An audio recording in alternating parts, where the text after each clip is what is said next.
Welcome to Just Desserts. My name is Renee Smith, and this is my guest, Jamie Hendricks. She's a mother of two, and today we're going to talk about a game that she can play tonight over dessert with her children. Welcome. Hi. Hi.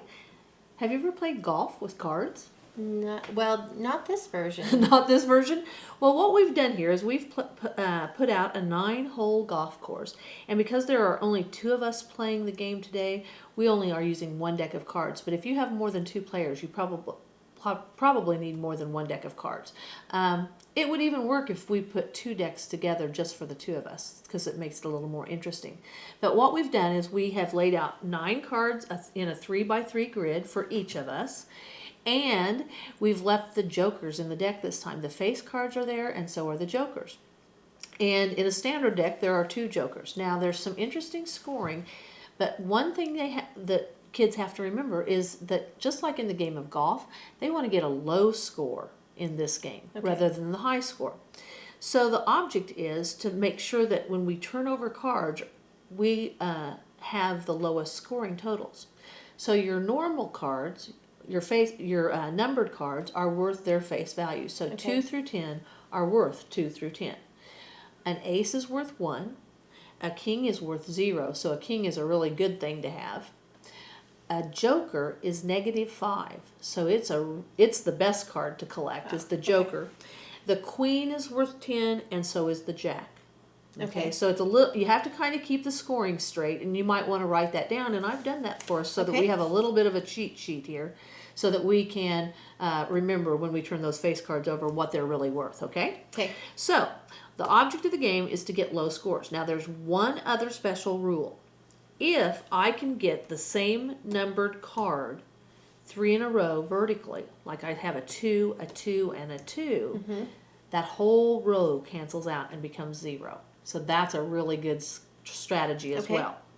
So we start by turning over a card from the draw pile, and I've turned over a jack.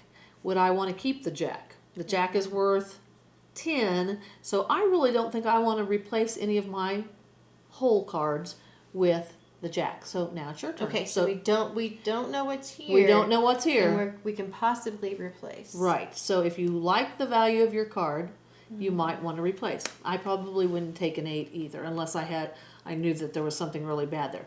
Now 4, this is kind of dicey, but I'm gonna try it. I'm gonna replace. Oh, good job! I got a 9, so that 4 was a good replacement card. So now in the version I played, I can take this card. Yes, you could.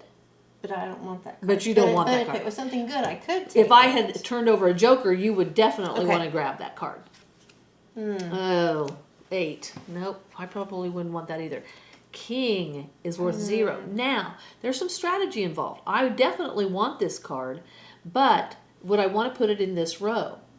Probably not, because what I'm probably going to try to do is, since I really don't like the value of that 4, it was kind of a chancy take, I might want to try to get 4 4s in a row. So I'm probably not going to put it in that row, but I'm definitely going to keep it because it's worth 0. So I'm going to replace an 8 with my 0. And you just keep going like that, taking turns. Queen's worth 10, probably wouldn't take it. You go until you've turned all the cards over. So let's just pretend we've done that at this point. We really haven't done that, but if this was what I was left with, oh, I wish that 4 was over there. Now I would add up my totals, and the lowest score would win. It's a great game. It's good strategy. It practices those addition facts, and we just equate it to the game of golf because we want the low score. Low score this time. What do you think? You think you could take this home tonight and play? I think this is easy. This is pretty easy, and all it needs is a deck of cards. So I think one more question. Okay, one more question. Do the decks have to match? The decks don't have to match at all. In fact, they can. It doesn't matter what the backside looks like, just the front side. Okay. Okay? Great. Well, join me again next time on Just Desserts for more math games to share with your children over dessert. For more information, visit mykidsturned.com.